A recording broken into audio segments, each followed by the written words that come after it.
In the next decade, up to 300 million jobs worldwide could vanish, replaced by artificial intelligence. The machines won't just build our cars or deliver packages, they'll think, create, and even make decisions. But here's the ultimate paradox. If AI takes all of our jobs, who's going to buy everything?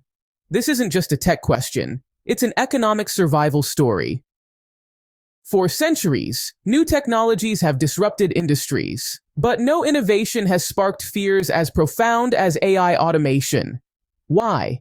Because it doesn't just threaten manual labor, it's targeting cognitive skills. Historically, we saw machines replace workers during the Industrial Revolution. Later, computers digitized repetitive office tasks, but AI like GPT-4 or DALL-E can now generate art, write software, and diagnose diseases, tasks once thought untouchable by machines. According to the World Economic Forum, by 2030, 44% of workforce tasks could be automated. This includes jobs in healthcare, legal services, and creative industries.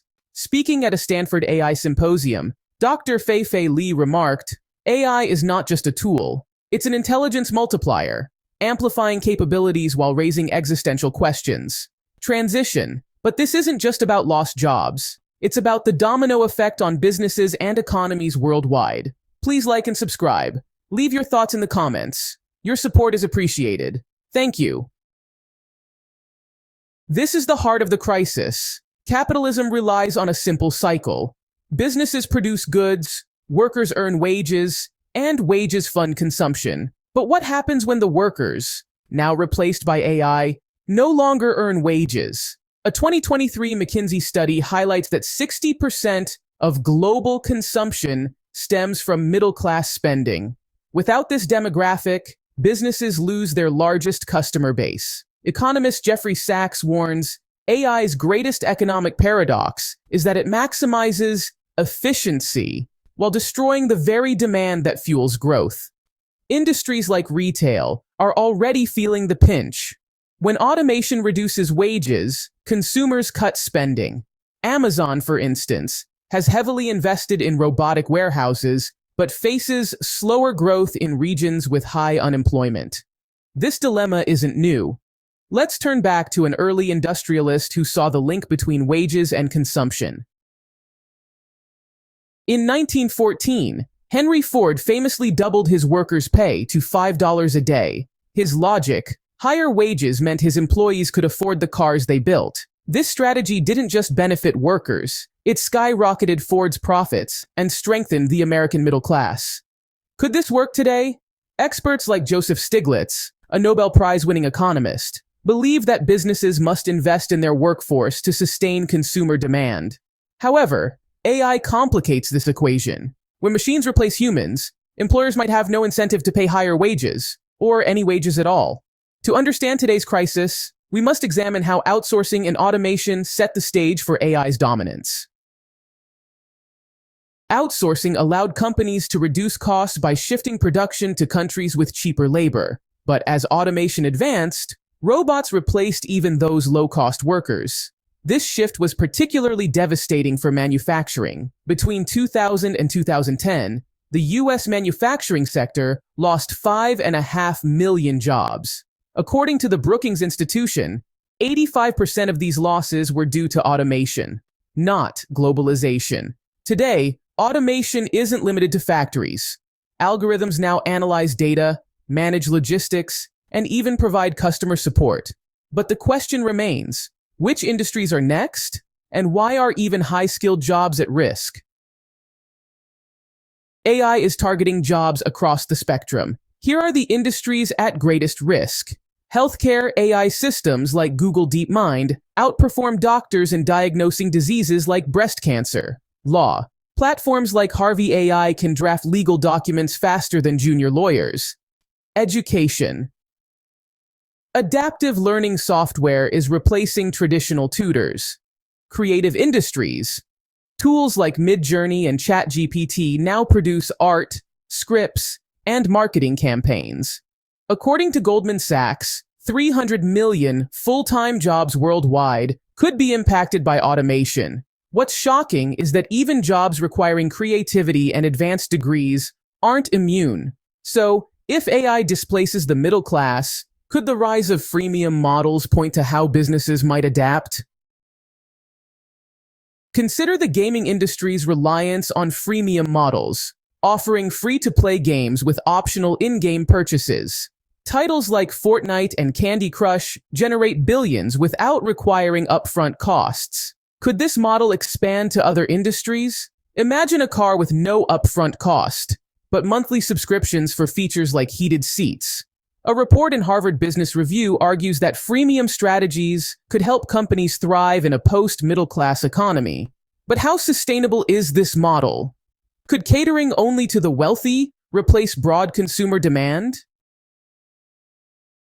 Luxury markets often seem insulated from broader economic downturns, but history shows that even the wealthiest consumers cannot sustain entire economies. During the Great Depression, spending by the elite dwindled as the ripple effects of mass unemployment and financial instability affected all classes. Economist Thomas Piketty, in his work, Capital in the 21st Century, argues that over-reliance on elite consumers creates fragile and unsustainable markets. A stark example comes from the luxury goods market, which grew steadily for decades, but saw contractions during periods of high inequality. As companies increasingly cater to wealthy clientele, think private jets, bespoke services, or exclusive experiences, they may inadvertently exacerbate inequality by excluding broader consumer bases. Even luxury brands like Louis Vuitton and Rolex depend on aspirational buyers, not just billionaires. But the shift from labor-driven economies to asset-driven wealth highlights another major consequence of automation: the growing concentration of capital. In an economy driven by AI and automation, the value of human labor diminishes, while the importance of assets, stocks, real estate, and intellectual property soars. According to the Federal Reserve, the top 10% of Americans own 89% of all U.S. stocks, reflecting a massive wealth gap. The rising wealth of tech billionaires like Elon Musk and Jeff Bezos isn't tied to wages, but to the exponential growth of their investments. This wealth shift has a cascading effect. When assets appreciate faster than wages, the middle class finds it harder to build wealth.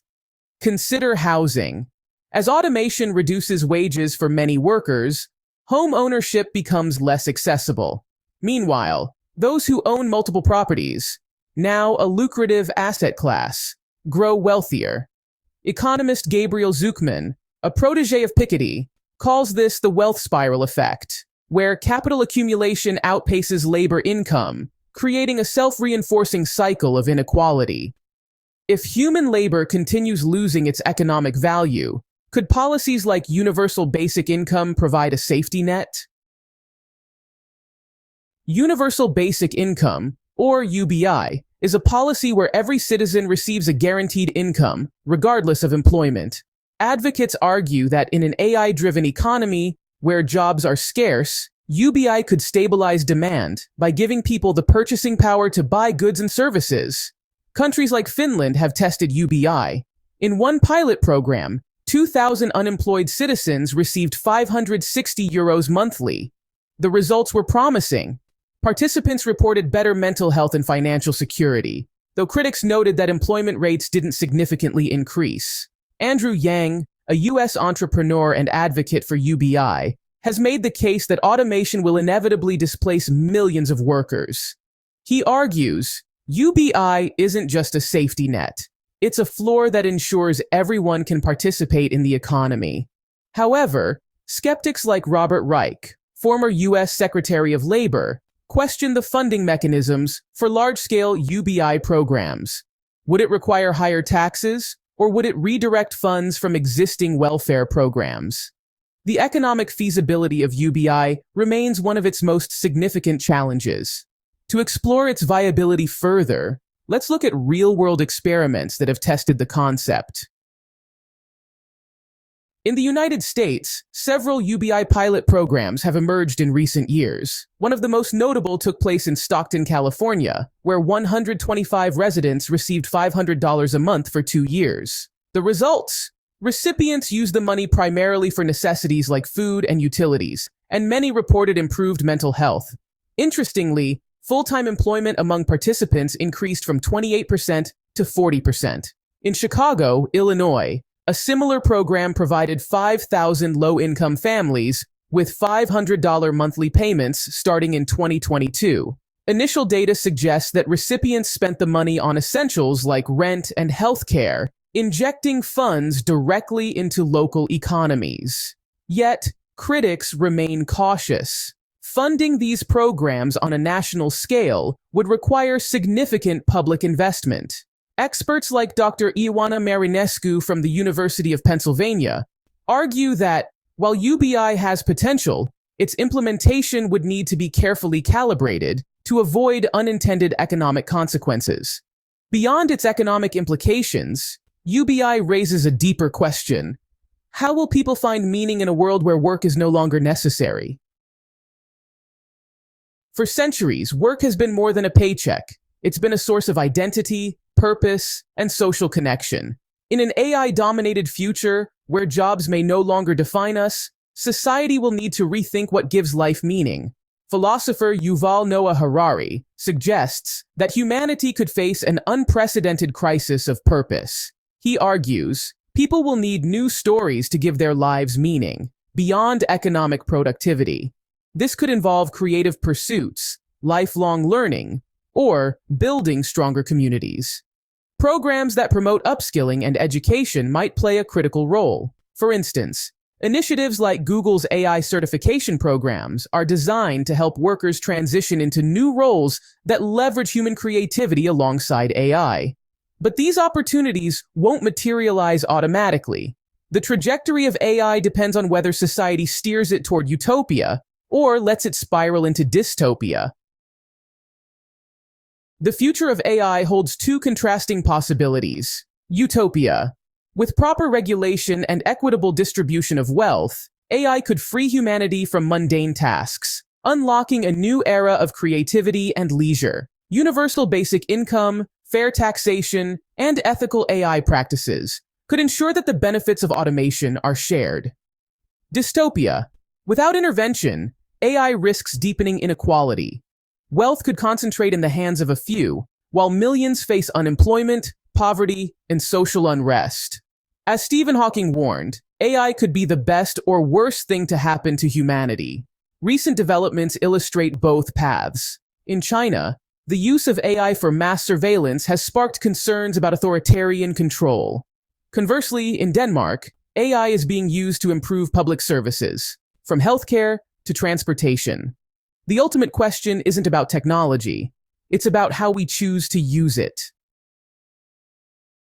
Will it liberate humanity from drudgery, or will it plunge us into a new era of inequality and unrest? The answer depends on us, on policies, innovation, and the choices we make today. As automation accelerates, one thing is clear. This isn't just a technological revolution, it's an economic and social reckoning. Thank you for watching this video. Please like and subscribe. You can check out another video that is now on your screen.